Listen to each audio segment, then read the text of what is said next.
Welcome to the CashPT Lunch Hour. This is Aaron LeBauer, your host, and today I have a very special guest. His name is Tyler Shelton, and Tyler is here working for us at LeBauer Physical Therapy as a CashPT resident. He is my second resident, and we're about almost 6 months in. And so what we're going to do today is talk to Tyler about his experience, why he decided to come join us, what he's learned so far, and where he's heading. So thank you, Tyler, for being here. Yeah, thanks for having me. I'm excited to be here. That's awesome. So what I want you to do, let's start with, why did you become a physical therapist, and as you were in school, like what led you down the path of ending up here? Yeah. So I know I went into school wanting to do something in the medical field, and I don't think I was really sure what I wanted to do, so I bounced around to a bunch of different stuff. Got weeded out by several of the entry-level courses and just kind of beat me down and told me maybe something outside of the medical field is better for me. Did you get to organic chemistry? I never got to organic chemistry because Chem 101 beat me so hard that I thought I was done with the medical field completely. But I ended up taking it again eventually. But so I just kind of bebopped around for a little bit, and actually it was then my then girlfriend, now my wife, mentioned that she was going to look into physical therapy. And I was like, oh, that sounds kind of neat. I'll check that out. And it was just this automatic yes moment where I was like, oh, that's awesome. I get to do basically anything that I would want to do in the medical field. I don't have to be on call all the time. It's a decent living if you get to the right place. So it just connected all the dots for me, and that was the story from there on. I was pretty much full time heading towards PT starting at the beginning of my junior year, so I had to cram a lot of courses in, but got it done. So you made that decision like sophomore year or junior year in college? Well, I made it sophomore year, but it was so far towards the end of it that there was no way I could take any courses or do anything the right steps towards it. So I think the first thing I actually did was that summer I started volunteering places, but other than that, I basically had nothing physical therapy wise going into my junior year. Mm-hmm. And you went to the other school in North Carolina, right? Yeah, I went to UNC Chapel Hill, 2017 national champs. Nice. Duke, we did like 92 and 94, and a couple others. Yeah, one less than UNC, but who's counting? Yeah, well, Were you there? Were you in school when you guys won a national championship? Yes. So I actually thought that the Villanova loss in that final second shot was going to be my last chance, and that was really upsetting. But then the next year we came back and got it in my last year at school, so that was really great. Wow, that's awesome. Yeah. I missed it by 1 year. Oof. I got there the year after we won, and there was all these expectations, and we sucked for a while. Yeah. Like we had the year after in '93. I think we got to the finals, and there was 3 professionals on the court, and the guy who was not a professional, Chris Collins, took the shot from like 45 feet away. Yeah. We were just like, dude. And then we sucked. And when the year we sucked, we beat Carolina at home. It was amazing, triple overtime. I don't think you were alive back then. I was a baby. But that was always some of the best memories from school was going to Duke, Carolina. Even if we beat Duke and then sucked in the tournament, well, at least we beat Duke. Yeah. Well, we'll have to make sure we go to a Duke Carolina game sometime. Yeah, get the blood drawn. Right. So you were at Carolina and you decided, okay, I'm going to be a physical therapist. Had you had physical therapy or had a need for doing it, or were you just like, it seems like it's a good idea? I had it once. I can't say that that's what drove me to become one, because I don't remember a ton from it. I think I was in middle school and just had some issues when I was running track, but that definitely wasn't what drove me towards it. The more I looked into it, the more I was like, oh my gosh, that's exactly what I want. And I think like a lot of guys my age, I was super into sports, so I was like, oh, that's an awesome way to get involved in sports. And now I'm here with you, and I could not care less if I was treating athletes or not. But it's fun when I do, but it's not exactly what it all comes down to when you finally get into it. So you went straight from undergrad into PT school? Mm-hmm. Yep. Okay. And then where along the lines in PT school, were you thinking then about owning your own business, or were you just like, okay, I'm going to go out and I'm going to work with athletes and get a job? No, in the back of my mind, I had always had the idea of opening up a practice, and I would say that got snuffed out for the most part by no fault of Carolina, it just seemed like with the business course that we took, it just seemed like a lot more trouble than it was worth, and just, you basically have to go in and lose money constantly to be able to bend the rules a little bit in your favor. It just didn't really seem like it was worth it. And I didn't think about owning a business again until I was about to graduate. Mm-hmm.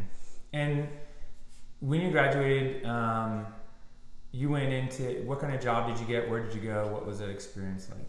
So actually technically my first job was with somebody that was in the CashPT world, and that was somebody that I had met right before graduating and was planning on working for. Yeah, Brian Campbell.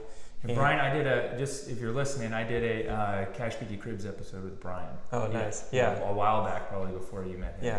Brian's a great guy. He didn't necessarily have the patience to take me on full time, but he still did a really great job of mentoring me, and he really put himself out there for me and really cared and helped me grow into the PT that I am today. He gave me a lot of ideas for how I wanted to treat, and I worked I worked 1 or 2 weekends for him, saw a couple of patients, but it wasn't turning into a full-time thing right away, and I needed to go get a job. So I went and got a job with kind of a run-of-the-mill outpatient orthopedic physician-owned clinic. And I don't think I ever intended to stay there long, and I think that kind of shaped how my experience there was, just because I knew that there was something like Brian's practice or something like your practice where I could be out there in the cash-based world, kind of treating the way I wanted to treat, bouncing ideas off of people that treated similarly to me, and not being just completely focused on productivity and all the other things that the physician-owned clinic wanted me to be focused on. So I didn't really enjoy myself while I was there. Yeah. So what was that like? I mean, so most people listening probably have a similar experience, mm-hmm. but like for me, like I didn't work somewhere like that.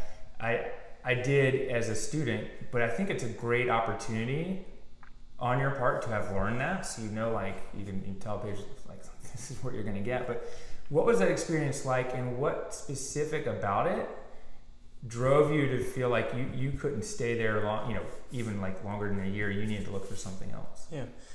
Well, so I think it's just where our medical system is nowadays, and people may have different experiences with this, but it was a lot of productivity driven goals. So even the other physical therapists in my clinic who were perfectly good physical therapists were telling me to, I need to keep patients longer and have the techs take them through stuff. And that's just never been my style. I was in a clinic while I was in school where I saw one PT treating 5 to 7 people at once, and obviously he's not the one taking them through everything, but he'd have like high schoolers come in and shadow for a week, and they'd be taking people through drills, and I was like, this is terrible. These people are paying money to get skilled physical therapy, and I don't feel right billing for skilled physical therapy unless that's what they're getting.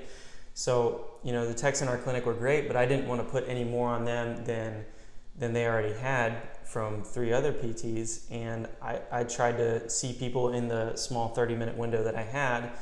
And it was a lot of hard work for not a ton of payoff, it seemed. It was a ton of note taking, even for those 30-minute sessions. So you're asking me to not only see a ton of people at once, but you're asking me to do notes on them at some point during my day. And it just seemed like a really inefficient way to be in a PT office. And that was the biggest reason that I needed out of there. Is it wasn't because I couldn't do it. I'd seen multiple people at once before. It just didn't seem right. Yeah. Was there one instance that was like the thing that like flipped, like where you're like, like I gotta go look for something else? Or was there one thing or 2 things, like incidents or stories that you could share that really like pushed you along the path?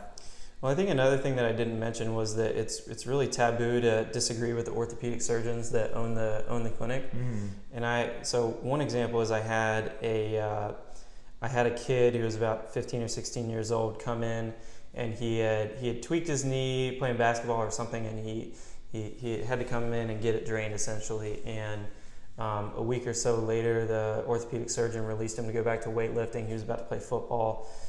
Released him to go back to weightlifting and all his activities. And I was like, I just happened to be seeing him next, and I said, okay, well, let's see you do just a body weight squat. Nothing else, just a body weight squat. And his knee came in on it, gave him a lot of valgus, essentially, just on body weight, and was shaking. He was clearly all the way on the other knee, trying to keep as much weight off of as possible. And I was like, look, I'm not supposed to tell you to do something other than what the orthopedic surgeon tells you, but I can promise you, if you go put weight on your back and try to squat down, you're going to have something a lot worse happen to your knee. Yeah. And, I think our abilities as PTs to spend more time with the patients shouldn't be taken lightly. And the fact that we get to spend more time with them and build more of a relationship than typically an orthopedic surgeon or a physician would, allows us to build a lot more trust from them. And we should advocate for them as much as possible. So did you treat him ongoing for the next few months until he got back to activity? Or I tried to. This was one of those cases where the kid really just didn't take it seriously. Would constantly come in and have re-injured his knee and got it drained out again, but the surgeon kept telling him it's fine to keep doing activities. And I was like, and I even talked to the surgeon, and I was like, I don't think you should be doing that. And he was like, all right, well, then that's on you. You tell him what to do. And I was like, great. That was more of his way of telling me he didn't want to deal with it anymore. Right. But the kid no-showed a lot, just didn't make his way out there. So I tried, but I can't say that I really succeeded with it. Yeah. Was that common? Did this happen often, or was it just yeah? Yeah. People. I mean, unlike here, where I think in the 6 months that I've been here, we've had maybe one no-show, but I really don't even remember one specific instance. People no-showed constantly, and with that many patients, back then I was basically just like, well, I'm not your babysitter. I can't call everybody that decides to miss, and if a $30 copay doesn't mean I need to get in there and get treated, then I guess that's on you. Yeah. Why do you feel like people no-showed there? I'm not really sure. I don't think I can just 100% blame it on how low the cost was, but that was certainly a big part of it. And I rarely enforce the penalty that we're going to charge you even if you don't show up after so many times, because we were allowed to do that after, I think, 3 treatments, but I was just like, well, this person's going to either stop coming or whatever anyway, so, yeah, whatever. I was so anti-productivity driven that I just almost didn't care. Yeah. Well, did you have a productivity standard where you wouldn't get a bonus, or you were just you would get reprimanded if you didn't see a certain... It was a bonus incentive, but I would every so often I would have these productivity sheets show up on my desk with my clinic manager that say, let's talk about this. And my numbers would be way less than everybody else's, basically because... Is it units billed or patients seen? So there were four things. It was patients seen, which I was always over the mark on. Units billed, which I was always under the mark on. Average time spent in clinic, which I was always well under the mark on. And I think another one had to do with evals, average number of evals or something like that. Yeah. Now, did you count your units based on time, or how did you It was basically a 15-minute, 1 unit equals 15 minutes. Yeah. Not always, but yes, I guess. So how do you go under units if you were, and this is just maybe even a question for me because I've never had that.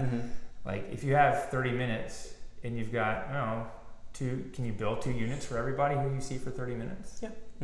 But and it also depends on the insurance they're on. So if they're Medicare, there are certain things that you can't bill for because it's not one-on-one PT interaction. So if I think, and I might not be right on this, so people listening on the podcast don't kill me on this if I'm wrong, but I think if I were to put a hot pack on somebody for 10 minutes, that's not billable to Medicare. But but where would you lose units? Where were other people billing more units? Oh, so people were keeping their patients for 45 minutes to an hour, and there's actually a couple PTs in particular that would keep them for an hour, letting them do their exercises and then say, okay, see you, not really even put hands on them ever. Yeah. And they bill 4 units for that time. Yeah. So the incentive was there to keep patients for longer. We had two techs near the end, but we had basically one tech the whole time we were there for 4 PTs, which all the other clinics thought was absurd. That wasn't enough techs to be in there to run the clinic. And we were lucky that the tech that we had was as awesome as she was. Yeah. But again, I don't want to feel like I'm being a martyr here for the cause, but it just didn't feel right billing people just because I was sending them off with the tech who was having them do like 3 sets of 10, butt bumps against the wall, something like that. So you've got this like situation where you don't fit, basically, and I'm going to be nice and say like this therapy works for some people. I'm not going to say it doesn't, but Tyler doesn't fit in there. Aaron obviously doesn't fit in there. There are people listening who are like, I don't fit. Yeah. Was there anything else, like, when did you get to the point, or what was it you realized about yourself, like, okay, this doesn't fit, I need to find something else, and like, how did you know what to look for? And how did you know, like, okay, this, like, what was that thing that you're like, okay, this self-awareness moment where you're like, okay, I need to find something else? Was it, I had already seen what Brian was doing, I had heard, like, you had heard about me or something, or like, when did you find out about me, or find out about the next thing? What was that, like? So again, I think all the credit goes to Brian there, because I cannot be more gracious for how he started me out and what he showed me, because he actually, the first time I heard you was because of a recommendation that he gave me just on how to speak to patients, and that was something just mind blowing to me that I'd never heard before. I was like, oh my gosh, there's this whole new way to talk to people, and not that I wasn't being personal with patients, but just like trying to figure out their why and why they were in there. And so I just knew, from the start of it, I was like, I won't be here long. I know I'm not going to be here long. The original plan was that I wasn't going to be there but for 3 or 4 months. I was really going to be out of there, but it ended up being a little bit longer. And then I honestly, I think I just had a bad day. I don't remember specifically what happened. I just had a bad day, and I was like, I'm done. I'm either going to work for somebody in CashPT, or I'm quitting this and finding something else that works for me. I've got to be out of here. And that's, the first thing that I did was I made a 10-year plan for myself, because I've been all over the place. I was like, maybe I want to do a sports residency, maybe I want to do CashPT. I don't know, let's see what this 10-year plan looks like. And I made a 10-year plan. And one of the first things that I realized I needed to do was up my social media game, because as you know, I just don't do anything on Facebook or Instagram. I didn't even have an Instagram then. So I went online. Very first person I searched for was Aaron LeBauer, and saw that you were advertising a residency, and I was like, hell yes, get me on this as fast as I can, and filled it all out. Oh, awesome. Yeah, you did it within about 24 hours or something like that. It was like 1:30 in the morning on a Saturday night, where I was just like staying up looking for PT stuff. I decided not to do the video then, but other than that, everything else happened that night. Don't give too much away. Yeah. Awesome. And then we started, so you did that, we talked, and interviewed you, and you started here in May. Okay. Tell us about your process of transitioning, and what you expected. Like, what did you expect, and what was maybe a little different? So I expected to get to treat the way that I wanted to. Honestly, that's, and I'm not saying that the way we treat is the only way that works, but that was just something that I had been interested in since I started school. Everybody in the clinic that I was in was telling me, don't waste my time, go treat this other way, use McKenzie, all that fun stuff that a lot of general PT clinics use, which is fine. That stuff works perfectly well for some people. But I really wanted to treat a specific way. So I came in expecting to be in a place of people that were like-minded, which was going to be a first for me. The place that I was in before gave me a mentorship with somebody that they advertised when they were hiring me. And the mentorship was one morning every other week for a couple of hours. And it just wasn't enough. I spent several weekends in continuing education courses trying to get it myself. And I was finally going to be somewhere where I got to treat the way I wanted to. And a lot of my expectations that were different, that ended up being different, were just of a clinical nature where certain things, we treated certain things a little bit differently than I had been used to. But for the most part, I said this the other day, I literally for the first month smiled before I walked in the door every day. I'm still happy, but like I actually had a smile on my face when I walked in the door because I was just so ecstatic to finally be in the world that I wanted to be in. Yeah, that's awesome. That's so awesome. Yeah. That's great. What was there anything that we were doing in the first month, or that you were learning that has stuck with you, or that you were maybe surprised about, or were pleasantly surprised? Like what did you learn like right away that you were like, oh wow, I didn't realize that, or I didn't know this, or?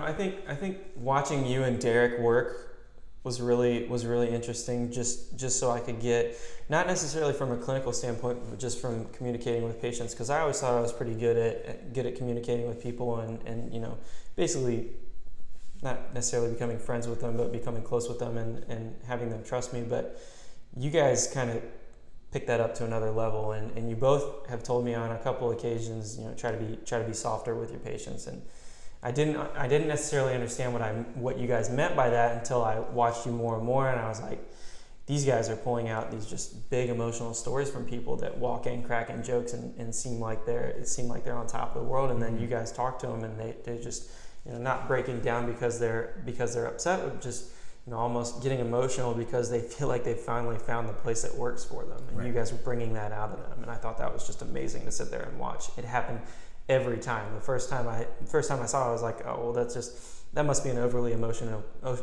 person. But then every single person that you guys saw, it was just you guys were bringing that out of them, and it was awesome to see. Awesome. Are you getting people to cry now? It happens every now and then.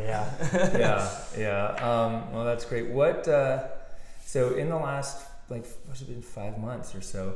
What's the number one thing that you've learned over the course of the last 5 months? Because we've been mostly focusing on clinical stuff, but it may or may not be clinical that's your answer. Yeah.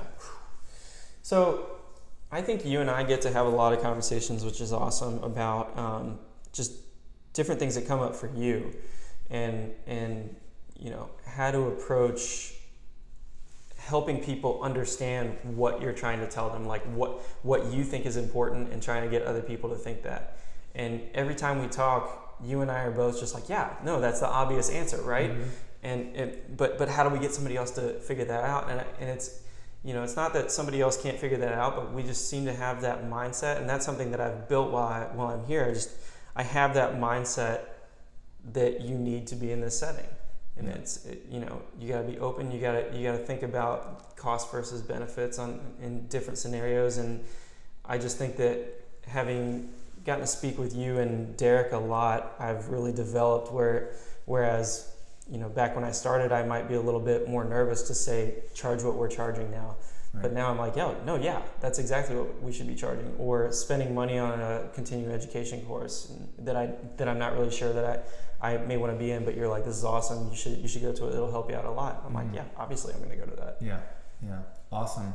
So when you started, I'm going to go back a couple of things you said. When you started, we basically started you, and I was like, hey, we're raising our rates. This is what we're going to be doing. Yeah, within about a month. Yeah, within about a month. And we raised our rates about $100 a visit. Mm-hmm. And what'd you say to me? You were like... So you were just kind of like a little hesitant you weren't sure when you wanted to start it. You knew what it was going to be and when we were going to start it. You were just like, I don't know, maybe this week or next week, if you could start like sprinkling in some new rates between these people. I was like, dude, I got to eval right now. Let's make it happen. And I, that person didn't bat an eye. Yeah. We were just like, these are our rates. And he was like, okay.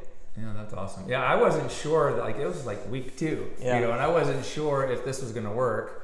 And you had bought in yet, and you were just like, oh, we'll just do it right away. Yeah. And Amber, the same thing. She was like, yeah, sure. Yeah.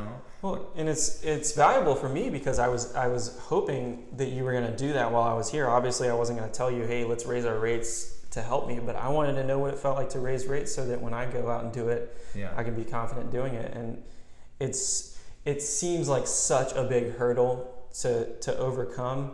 but it's so much easier than it actually is. And I think Derek can attest to that, you just convinced to raise his rates a little bit. Derek, you gotta get your rates up more. Yeah, just raise your rates. And he was talking to me, he was like, I don't know. And I was like, listen, you just say it and people accept it, and then you're like, oh, that's not that bad. Yeah. I can do this. And you're both like Derek's a little over a year out of school, and you graduate. I mean, you're about the similar distance out of school you started here. I think he has a couple months on me. A couple months on you, but you guys are both within 18 months of being out of school, and you're charging high prices for physical therapy. And I think a lot of people think, oh, well, new grads can't do this. New grads can't. And, I mean, I was a new grad when I started. I believe in you guys, and I've seen you guys do this, and I think it's amazing.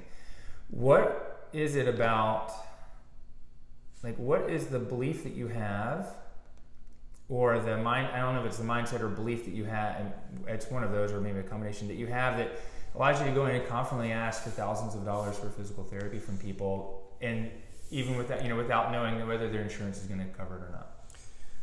I think part of it is definitely clinical. It's definitely clinical, just because I feel like I've grown so much, and for people listening, they go, well, yeah, he got to treat with Aaron LeBauer. Who wouldn't feel like that? That's not necessarily it at all. I grinded out of school to get the treatment skills that I wanted to learn, so that I could confidently start using them. And yeah, I got to bounce ideas off of you, but I think if you're confident enough to open your own clinic, you should be confident enough to raise your prices to whatever you think that they should be. Because on the flip side of the clinical coin is the fact that we're providing a service that nobody else is getting. I'm not saying physical therapy, because you can get physical therapy down the street, but do you, it's almost like the Paul Groff thing, where do you want the best option, or do you want the cheapest option? And if you're confident enough to go out and open something up that you think other people can benefit from, as opposed to just going and tagging along with a physician-owned clinic, then you clearly believe in yourself enough to charge a reasonable amount to keep yourself afloat. And it's not gouging people to get as much money out of it as you can. It's saying, hey, these are my prices, so I can keep this clinic open and help as many people as we can. Because one of your goals is to help 100 million people stay away from injections, medication, and surgery. And you actually mean that. A lot of people, a lot of the big clinics don't necessarily mean whatever their mission statement is, but you genuinely want to do that with the consulting and with the residency in your own clinic. And we wouldn't be able to do that if our prices weren't what they were. Right. You got to keep the clinic going. So your prices should be enough to keep your clinic above water and keep yourself going and staying in the game. Yeah, and that was also one of the mistakes. Whether it was a mistake or it was a mistake, but at the same time, where our prices were before we raised them this last time was just enough for me to afford to have you and Amber, and that's about it. Like on paper, like through our bookkeeper, like our clinic wasn't profitable the way it should be, or some months it wasn't profitable depending on what Con Ed we spent money on. Now it's in a profit. It's got a profit margin that a business is supposed to have. Yeah. And I mean, it's like I couldn't do what I needed to do if we weren't going to be, if we weren't going to charge what we're charging now. Yeah. So I think that's a great point. What, while we're on that, what is the mindset that you have, or like, because I know that you went to what, like 5 or 6 Con Ed courses before you even arrived here in your first year. Yes. Right? Yeah. And then when you asked me, just like Derek, like what should I go to? You went on your own dime and did those courses. You're confident to ask high prices for physical therapy. And I don't even say they're high. They're higher than what most people think. Yeah, they're higher than your copay. Right, higher than your copay, but not higher than what people are paying 6 months after PT. Especially if you're not if you're framing it the way that they should look at it, whereas but I'm not as expensive as the surgery, injections, or medication that you're probably going to get otherwise. Right. So you've got this mindset that, and a lot of times we'll talk about business stuff, and you're just like, yeah, absolutely. I'm going to go invest money. I'm going to go invest time in learning. Like, where did that come from? Wow. I'm really not 100% sure. I just, like I said, I think mindset isn't necessarily something that you can. I don't know if learn is the right word, but it's not something that, it's just something that I had when I got here, and you guys kind of stoked the flame. I was like, oh, so I'm not wrong about this. I'm kind of on pace here. And I think a lot of other people who don't necessarily have that mindset might think that I'm saying that you can't get that. You absolutely can. But it's something that you just have to start thinking about things differently. And you know, cost doesn't exactly mean that you're losing money. It means that you're gaining something that's going to help you in the future. And I hope that answers the question. But I think a lot of things are a lot more obvious than they seem. And I tell people about, even clinically, tell people about the medical world all the time. It just gets overcomplicated when you're out there bumping around from different clinics. And the same thing with your own clinic. It just gets overcomplicated when you're listening to how other people do business. And you just have to think about what's best for you and what's going to help grow your own clinic to help as many people as you can. Mm-hmm. Yeah. And how did you, was there other time in your life when you had an experience of buying something or investing in something, spending money on something, and it paid off long term? You know? I mean, I'm sure there is. Other than the continuing education courses, which, or because I'm trying to figure out, like, from people I talk to, like, where do people get that there's like an entrepreneur mindset or investment mindset of you know what, I paid $100,000 or more to go to school. Mm-hmm. That's good debt. Yeah. You know, I'm gonna go invest in owning a home because I know where I want to live for the next 10 years. It's good debt. And pay off my credit cards first, or even leverage my credit cards to go get the information I need so that I can earn 10 times as much in the course of the next 6 months. If I look back, I don't know if I can find that for myself, like where that started, but it's grown over the years. Mm-hmm. But I could identify it. Like, where did that come in for you? Because I think that's one of the most important things that I want people to understand or know about. Yeah. So I'll keep it with the Con Eds just because it's really relevant. My first Con Ed I took was about 5 weeks out of school. 5 days out of school. Yeah. And I saw that directly translate into my treatment. Now, granted, while I was in a physician-owned clinic, my treatment skills didn't necessarily directly relate to me getting more money or having more patients or anything like that. But I had the realization that I'm going to be in a world one day where that is going to directly relate to it. So I need to do everything that I can to make sure that I am just awesome by the time it gets to that. So pretty much from then on, I don't bat an eye at Con Eds, and it's not cheap. Most of them about $2,000 or more when it's all said and done with everything that you have to do. I don't wait for it to come to me. I go, I've been all over the place. Been to Dallas, been to Atlanta a couple of times, so I don't wait on it to come to me. I buy textbooks, which if you meet any of my PT buddies, that you know that I didn't read very many of my books that they told me to read, but I've bought textbooks and read cover to cover. I've bought business books, read cover to cover. And that's not making me any money right now, but it will. Mm-hmm. All that stuff is going to make me money. And I mean, I'm even doing the residency right now, which I'm not necessarily getting paid as much or have the benefits that I would have if I was working for another company. Right. But again, I'm expecting that to pay off when I finally start my own thing. And that's just something that you have to realize early on if this is something that you're going to do. Every expense you take has to have an end game, but it's not necessarily going to pay off tomorrow. Mm-hmm. Yeah, that's a great point. What so far, what have you learned about business or about owning your own practice? What's your number one takeaway from the first 5 months or in 6 months isn't really business. It's mostly clinical and having a conversation with people and different things like that. And you've been answering the phones and administrative, but it's not Tyler's setting up his own business. Yeah. And we've done a lot of business stuff. Or you've learned a lot. So what's the number one thing you've learned basically by osmosis, in the first half of this residency program? I think sales. Probably sales is the biggest thing, and it's not like the cheesy used car salesmanship thing that everybody thinks about when they hear that, but sales is huge. And it's even been nice to see Amber, who was a trained salesman, come in here and do her thing after I had already been here for a month, because I even remember telling her on the first day, like, hey, don't worry about it if you don't get the first couple of people that call in. It just happens. And I think the second day that she was here, like, reined in a patient for an email. I was like, well, okay then, I guess I'm not as good as I thought I was.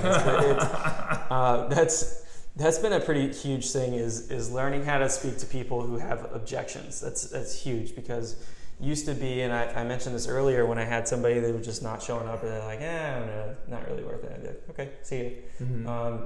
And learning how to deal with that, not necessarily being pushy, but trying to help people understand what you're thinking. And I think that comes back to just getting them in the right mindset and having them share the mindset that you have on things. And I think that's something that you and I talk about a lot, which is, it's obvious to you and me, but how do we get other people to figure that out? And I think we've got a lot of effective ways of helping people come to those realizations on their own without not necessarily like pushing them over the edge. Mm-hmm.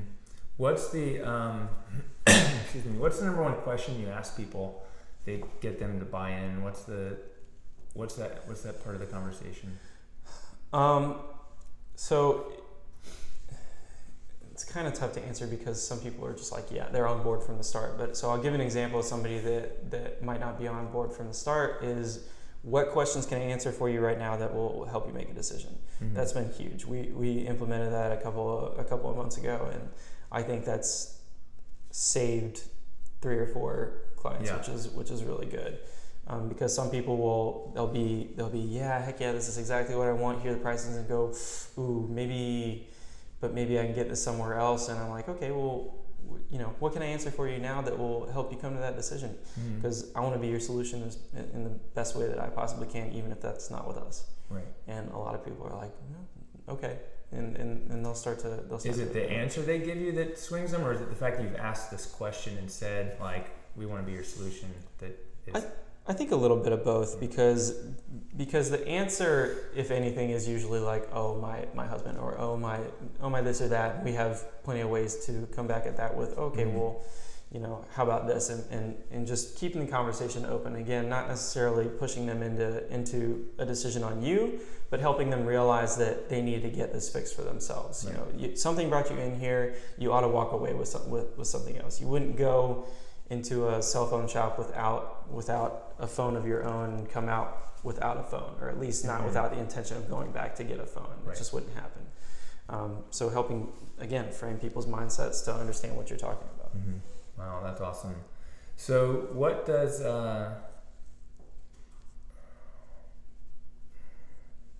let's see. I've got another topic, but I wanted to make sure that I covered this one. So I think we're good. So what does the next 5 to 10 years look like for Tyler Shelton? So next year, right around June, I'll be opening up my own clinic in Winston-Salem, North Carolina. I just got married about a month and a half ago, so I'll be taking my wife out there with our dog.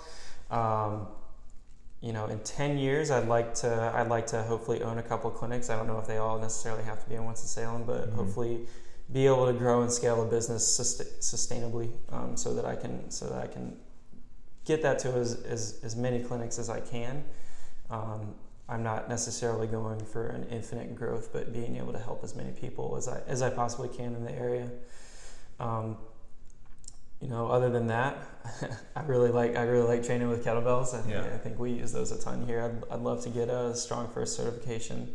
I'm working with somebody right now to get into that, and basically be able to train people after their rehab. Not necessarily get into the whole gym setting, but be able to help people live fit and healthy and active lifestyles through that modality. Couple kids. Yeah. Picket fence. Picket fence, wrap around porch. Yeah. So why? So a few weeks ago, I remember I asked you. I said, Tyler, you want a job? I was like, you want a job here? Before we do the next half, can I get you to stay? And you were pretty much within about 10 seconds for like, no. Yeah.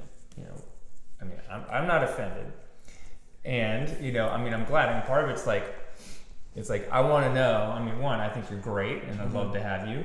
But you're like, no, that's not for me. Yeah. The same thing. In my last clinical rotation in PT school, I was offered like $95,000 a year, assistance buying a house in the Bay Area, a clinic to run on my own, like a dream job. Yeah. And I was like, no. I thought about it for a little longer. Yeah. Like, what was it? What is it about you what do you want? What is it about you that you were just like, no, that's not what I want?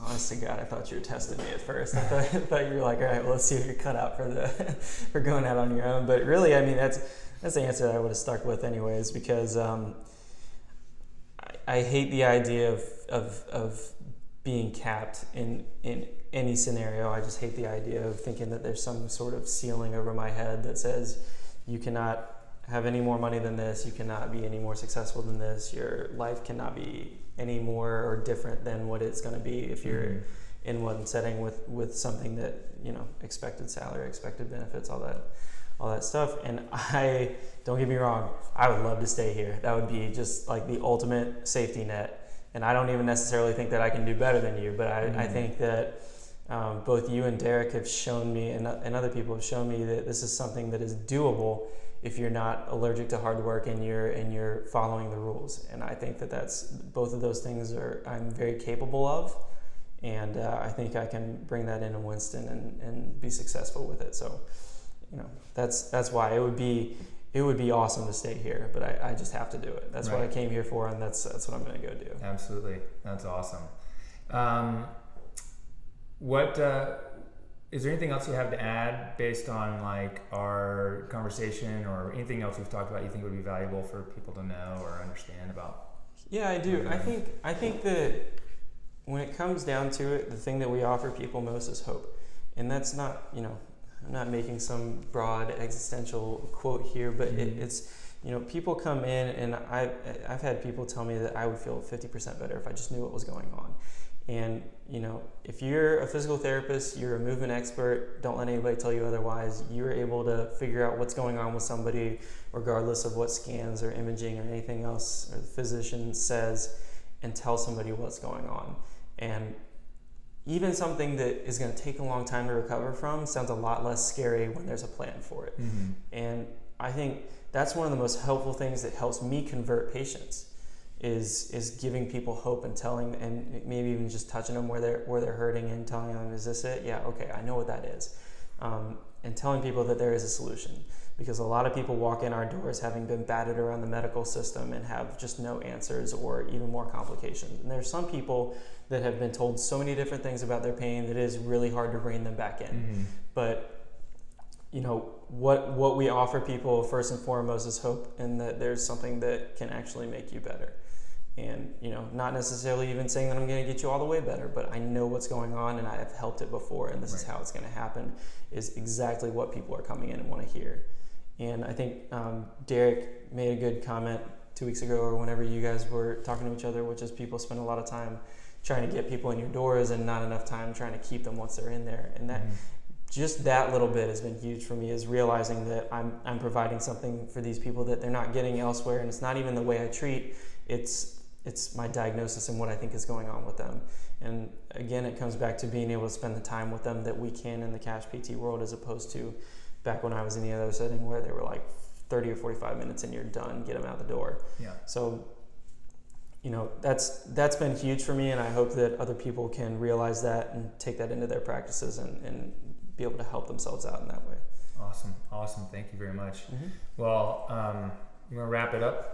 And we're going to have you back on the podcast closer to the end of your residency. There may be one or two other opportunities where we'll just get on and chat about something we're doing. But I'm looking forward to that. And I mean, it's exciting. I think that you're doing all the right things and you're going to be incredibly successful. So thank you for being here and spend time between patients this morning to chat with us. Awesome. Appreciate you having me. Yeah. For the CashPT lunch hour, this is Aaron LeBauer and Tyler Shelton, and we'll see you guys next time. Thanks so much. See you.